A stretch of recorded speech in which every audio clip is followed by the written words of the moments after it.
हातकणंगले तालुक्यातील राजेंद्र नेर्लीकर यांनी केली हजारो लोकांची फसवणूक। राजेंद्र नेर्लीकर यांची ईडी चौकशी करण्याची सय्यद यांची मागणी।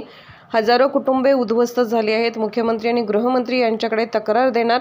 जागा वाटपात महिलांना डावललं जात आहे हे खरं आहे, मात्र अब की बार 400 पारचं टार्गेट पूर्ण करायचं आहे। मी विधानसभा लढणार आहे, माझी विधानसभा लढवण्याची तयारी आहे। लवकरच मतदारसंघ कोणता असेल ते कळेल।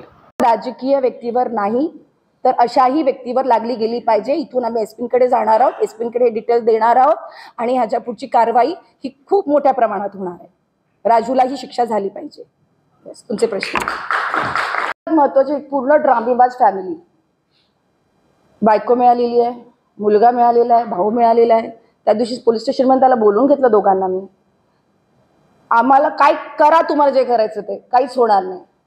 एक म्हणतं तो जेव्हा स्विच ऑन करतो फोन तेव्हा आमच्याशी बोलतो, नंतर बोलतो नाही 2-3 महिन्यापासून ते बाहेरच आहेत, कामाला गेलेत कुठेतरी। अरे काय एका स्टेटमेंटवर फिक्स राहा।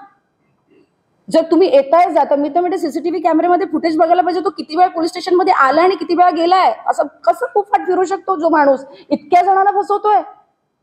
कसा फिरू शकतो?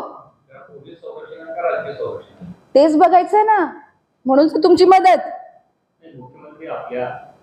की हे सगळे जबाबदार आहेत, यांनी केलेलं आहे। पण आता ह्यांची जी फसवणूक झाली आहे तो ती व्यक्तीच गायब आहे ना, ज्यांनी हे केलेलं आहे, ज्याचं ट्रान्झॅक्शन आहे, ह्यांनी दिलेले पैसे आहेत, त्यांच्याकडे आलेले पैसे नाहीच आहेत ना। जे काही ट्रान्झॅक्शन आहे समोर असलं पाहिजे होतं ते करत नाही, तो पळतो।